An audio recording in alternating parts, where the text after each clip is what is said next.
The community of Winder, Georgia, is mourning after last week's deadly school shooting. A vigil was held last night at Apalachee High School for the 2 students and the 2 teachers killed. It comes as we are learning new information about what happened. The alleged shooter's family says his mother tried to warn the school just before the shots were fired. Mark Strassmann has more on the investigation. So fill our hearts with love tonight, Lord.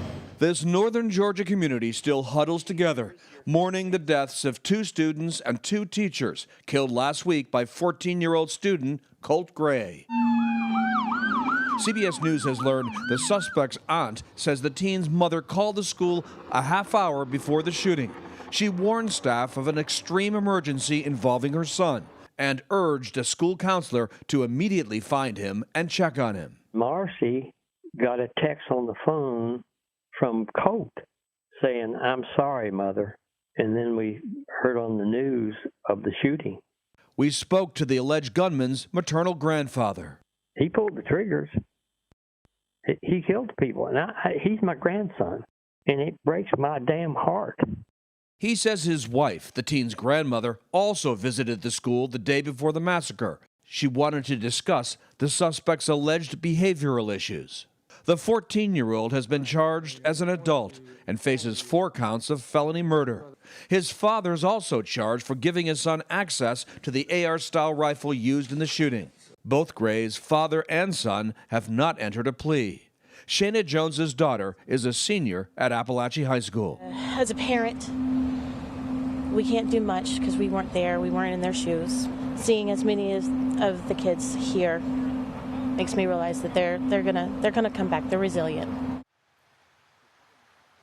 You can really see and feel at these ongoing vigils that this community is still very much trying to recover from what happened last week.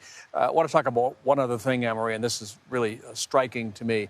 Since last Wednesday's shooting, there have been a number of school threats here in Georgia. At least a dozen kids and 1 adult arrested for making those threats, even after the horrific events that happened here at Apalachee High. Unbelievable when you consider the amount of pain that people are in right now. I mean, this stuff is not a joke. I mean, it's good to know that people were arrested. But when I look at this case, it seems like a lot of things did go right. According to this grandfather, you know, the mom called the school and there would have been time. And as I understand it, school officials did try to act on her tip, her phone call. Yeah, it's hard to tell from a distance. Were there missed opportunities, or because there seemed to be a number of people in a number of ways who were trying, who sensed that something was wrong, right? And were trying to somehow give some storm warning that something terrible could be happening or was about to happen. The maternal grandfather, of course, says that his wife went to the school the day before to talk about her grandson's behavioral issues. Then the mother called into the school a half hour before to say, look, this is an extreme emergency that you're about to have here. But what happened, what the response was, what the follow-up was to that is again, from a distance, is kind of unclear.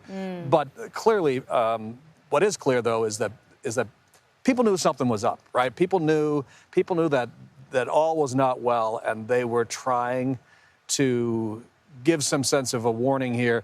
And of course, the real unanswered question is, okay, well, if everybody had a sense that the kid was troubled and it was getting worse, why did he still have access to that gun? Right. And that nobody has answered. Yeah, that definitely is the question. Mark, thank you very much.